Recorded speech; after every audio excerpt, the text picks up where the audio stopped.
আসসালামু আলাইকুম। World cup 2026 একটা অসাধারণ মুহূর্ত ছিল। আমি খুব এনজয় করছি। আমি এমন না যে একদম প্রপারলি ফুটবল গাই, তা না। বাট ওয়ার্ল্ড কাপ হলে আমি এনজয় করি। মানে ধরেন না, বাঙালিদের মতো এরকম আর কি, আর্জেন্টিনা ব্রাজিল ওই ধরনের একদম ধরেন না, মৌসুমি ফ্যান। ছোট থেকেই আর্জেন্টিনা সাপোর্ট করি।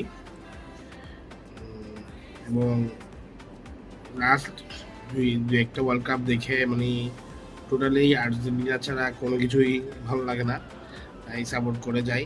এবং মনে হচ্ছে মানে এই ওয়ার্ল্ড কাপ দেখে মনে হচ্ছে মানে এটা টোটালি ওয়ার্থ ইট, মানে যা দেখছি এবার। হ্যাঁ, কিন্তু ব্যাড লাক, এবার আমরা জিততে পারিনি। কিন্তু স্পেনকে হ্যাটস অফ, স্পেন মারাত্মক খেলছে এবং স্পেনকে মানে কোনোভাবে ওরা থামাতে পারেনি।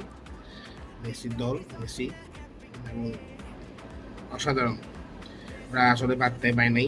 যাই হোক, যা দেখলাম আর কি, মানে খুব কষ্ট হয়েছে ওদের। তারপরে যাক, এখন তোমার কথা হচ্ছে যে ওয়ার্ল্ড কাপ নিয়ে অনেক মজা করছি, অনেক মস্কারি করছি এবং কষ্ট পাইছি আজকে একটু। আমি ভাবছিলাম জিতবো, কারণ হচ্ছে যে মেসি যা যা দেখাইছে আর কি, এর মধ্যে অনেকগুলো অন্যরকম ছিল আর কি, তাই ভাবছিলাম জিতবো। সমস্যা নাই, মেসির প্রতি ভালোবাসা অলওয়েজ থাকবে। ছোট থেকে আমি আমার দুই কাজিন মিলে মেসিকে সাপোর্ট করতাম। এরপর আমার আরো কতগুলো একদম ক্লোজেস্ট ফ্রেন্ডরা সহ মেসিকে সাপোর্ট করতাম। তাই থেকে আরো বেশি মেসি এবং আর্জেন্টিনার প্রতি ভালোবাসা ছিল, অলওয়েজ থাকবে। জানি না এই ধরনের আর ম্যাচ পাবো নাকি, কিন্তু আমরা যা দেখছি বেস্ট মোমেন্ট ছিল। তো ওয়ার্ল্ড কাপ অনেক এনজয় করছি।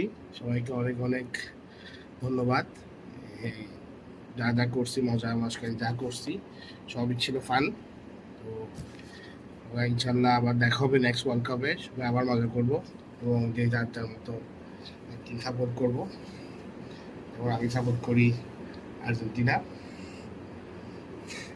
এই আর কি। আসসালামু আলাইকুম।